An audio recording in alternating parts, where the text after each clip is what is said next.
बिस्मिल्लाहिर्रहमानिर्रहीम। अस्सलामु अलैकुम। जी मेरा नाम डॉक्टर मोहम्मद इफ्तिखार है। आज आपके साथ एक नए टॉपिक के लिए हाज़िर हुए हैं।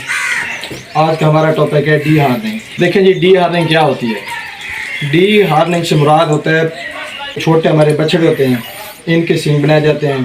छोटे जो हमारे कटियाँ कट्टे होते हैं, इनके सींग बनाना, और ये ख़ास तौर पे जो बलोगत को जानवर पहुँच जाते हैं उनके सींग बनाना वगैरह, ये डी हार्डनिंग कहलाता है। डी हार्डनिंग की हमारे हम तकरीबन 2 से 3 किस्में हैं। आज हम 1 या 2 पे बात करेंगे। उनमें पहली किस्म ये है कि जब बच्चे की बर्थ हो जाती है, बच्चा 15 से 20 दिन का पहुंच जाता है, तो हम उसके सींग बना देते हैं। सींग बनाने के लिए हमें मुख्तलिफ़ चीज़ों की ज़रूरत होती है, जिनमें ख़ास तौर पे परसा ट्यूब होती है। ये तकरीबन मेरे हाथ में है, ये परसा ट्यूब है। और हमें एक मिसवाक नुमा लकड़ी की ज़रूरत होती है, इसका हम बुरश बना लेते हैं। और हमें साथ में रुई की ज़रूरत होती है और एक कैंची की ज़रूरत होती है। खास सी तदबीर के लिए हमें हल्दी और साथ में ना सरसों का तेल चाहिए होता है। इसके आपको ना नुकसान और फ़वाइद के बारे में थोड़ा सा बताते हैं। इसके नुकसान और फ़वाइद ये हैं कि फ़र्ज़ कोई जानवर है वो 2 से 2.5 मन का है, अच्छा जी, वो बिका है तकरीबन 2 लाख रुपए का।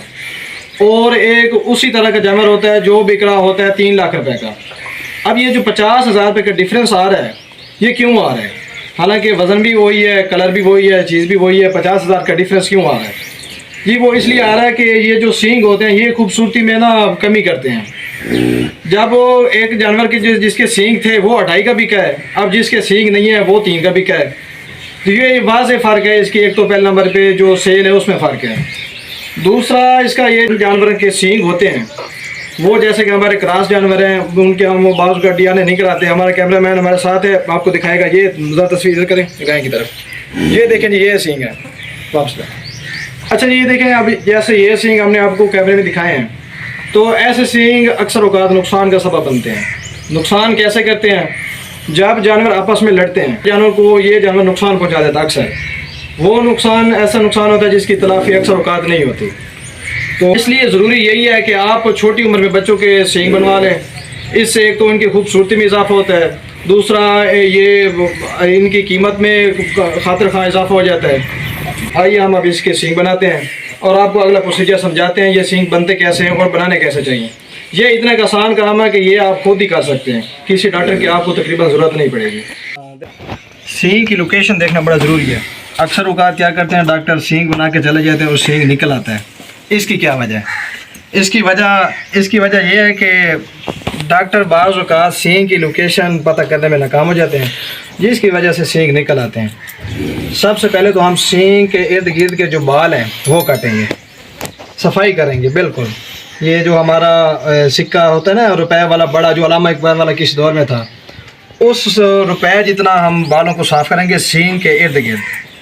ये सफाई अच्छी तरीके करनी है। जितनी आप अच्छी सफाई करेंगे उतना जल्दी आप सींग बनाने में कामयाब होंगे। अच्छा ये देखें जी, ये हमने परसा ट्यूब ऊपर लगा दी है। ये हम इसे फैला रहे हैं, जहाँ जहाँ सींग के आसार हैं हमें नज़र आ रहे हैं, भाई यहाँ सींग है। यहाँ पे सींग थे और हमने यहाँ पे परसा ट्यूब लगा दी है। ये तकरीबन 1 रुपए वाले सिक्के जितनी जगह होती है जिस पे हमने दवाई लगाना होती है। छोटे बछड़ों और कटड़ों में एक मेथड और भी होता है सींग बनाने का। वो मेथड है, ये हम काविया नहीं होता, काविये के साथ बनाते हैं। वो जो अमल है वो तकरीबन इस अमल से तकरीबन तकलीफ़ दे ज़्यादा है। इसलिए हम कोशिश करते हैं कि 15 दिन बाद ना हम ये परसा ट्यूब से सींग बना लेते हैं। वो तरीका ज़्यादातर ना कटड़ों और बछड़ों में कामयाब है। वो फार्म वाले लोग इस्तेमाल करते हैं जो वो काविये से, लेकिन फील्ड में भी इस्तेमाल कर रहे हैं लोग, लेकिन वो तकलीफ़ से ज़्यादा अमल है। ये परसा ट्यूब हम लगाएंगे, 1 से 2 मिनट लगा के हम बैठ जाएंगे। जानवर को काबू रखना एहतियात ज़रूरी है। जानवर को आप काबू रखेंगे, बाज़ का जानवर काबू नहीं होता। तो ये जो ऊपर ये परसा ट्यूब लगी हुई, ये फैल जाती है, फिर ये बाद में और जगहों पे बाल गिराना शुरू कर देती है, फिर बाद में ज़ख्म हो जाते हैं। देखें जी, बाज़ औक़ात डॉक्टर साहब या परसा ट्यूब लगाते हैं तो फैल जाती है। फैलने से फिर ये कान या इर्द गिर्द के बाल गिरना शुरू हो जाते हैं। इस चीज़ से बचने के लिए ना, ये देखें, ये जो हमारा सरसों का तेल है ना, सरसों का तेल, ये आप ये सींग के इर्द गिर्द लगा लें पहले।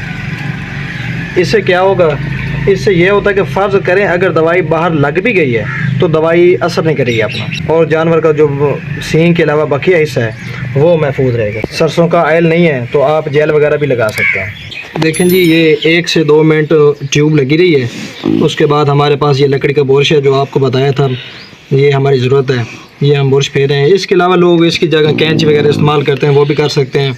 अपने हाथ के ऊपर शापर वगैरह लपेट कर हाथ से भी, उंगली से भी आप ये कर सकते हैं। लेकिन सबसे बेस्ट ये मेरे समझ से ना यही बुरश रह जाता है लकड़ी वाला। तो अब ये देखें, हमने ऐसा ऐसा ये बुरश फेरना ऊपर, और ये सींग के ऊपर वाली जो तय है ये हमने ख़त्म करनी है, यहाँ से सींग निकलना है। अब देखिए जी, सींग हमारे मुकम्मल हो चुके हैं। तो इसके बाद हम क्या करेंगे, इसके सींगों के ऊपर तेल लगाएंगे सरसों वाला। ये जी सींग लगा के ये देखें ऊपर हल्दी लगा देंगे। इससे क्या होगा, ये जो नीचे ज़ख़म बना है ये एक तो हील अप जल्दी हो जाएगा, और दूसरा ये ज़रा दर्द से आराम देगा।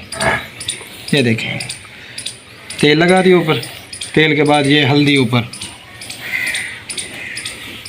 ये हल्दी लगा देंगे। देखें जी, अब हमारा आज का जो टॉपिक था सींगों के ऊपर था, डी हार्निंग के ऊपर था। तो आज हमने एक बछड़े के सींग बनाए, और उसके बाद इसके ऊपर ये हमने हल्दी और तेल वगैरह लगाया।